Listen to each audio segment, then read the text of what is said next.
Hi hello மக்களே, எல்லோரும் எப்படி இருக்கீங்க? நான் யுவராஜ் பேசுகிறேன். இன்றைக்கி நம்ம ஒரு கோயிலை பற்றி பார்க்கலாம். அந்த கோயிலோட பேர் வந்து காஞ்சிபுரம் ஸ்ரீ வரதராஜ பெருமாள் கோயில்.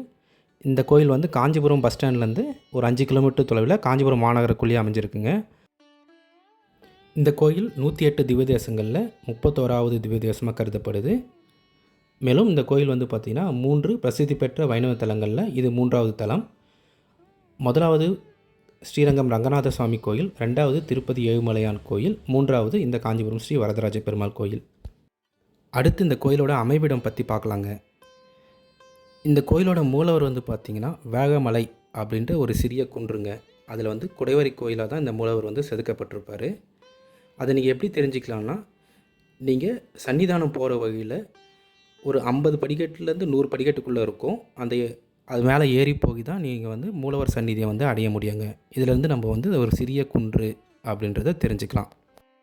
கிபி 1053 சோழர்களால் இந்த குடைவரை கோயில் கட்டப்பட்டதுங்க.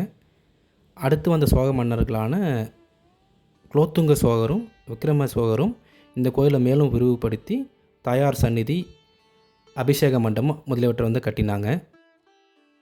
சோழர்களோட வீழ்ச்சிக்கு அப்புறம் விஜயநகர அரசர்கள் வந்து இந்த கோயிலில் நூற்றுக்கால் மண்டபம், கிழக்கு கோபுரம் உள்ளிட்டவற்றை வந்து கட்டி முடிச்சிருக்காங்க. அடுத்து வந்து நம்ம நூற்றுக்கால் மண்டபம் பற்றி பார்க்கலாங்க. இந்த நூற்றுக்கால் மண்டபம் வந்து 100 தூண்களை கொண்ட மண்டபம். இதில் ஒவ்வொரு தூணும் பார்த்திங்கன்னா சிற்பக்கலைக்கு வந்து ரொம்ப அழகாக, பார்க்குறதுக்கு ரொம்ப அழகாக இருக்கும். அந்த தூண்கள் வந்து பார்த்திங்கன்னா யாழி சிலை, அதுக்கப்புறம் குதிரை மேல் இருக்க போர் வீரர்கள் சிலை, இது எல்லாமே வந்து நம்ம கற்சிலைகளாக இருக்கும். மேலும் இந்த மண்டபத்தை வந்து சங்கிலி மண்டபம்னு சொல்லுவாங்க.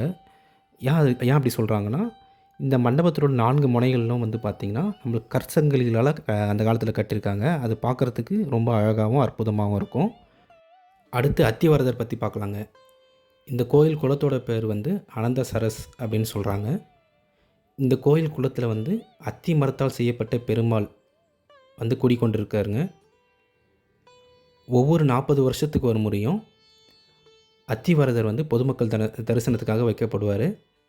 அதில் 24 நாட்கள் சயன கோலம், அதாவது படுத்த மாதிரியும், அடுத்த 24 நாட்கள் நின்ற கோலம், அதாவது நின்று கொண்டு இருக்கிற மாதிரியும் பொதுமக்களுக்கு வந்து காட்சி தருவாருங்க.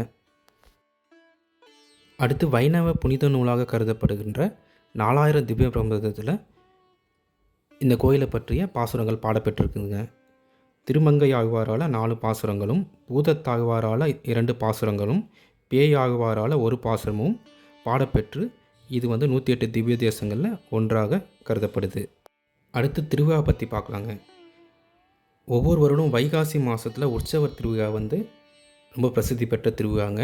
அப்போ நடைபெறும் கருட சேவை வந்து மிகவும் பிரசித்தி பெற்றது. இது போன்ற பயனுள்ள தகவல்களை பெற வந்து இந்த யூடியூப் சேனல் வந்து சப்ஸ்கிரைப் செஞ்சு கொள்ளுங்கள். நன்றி, வணக்கம்.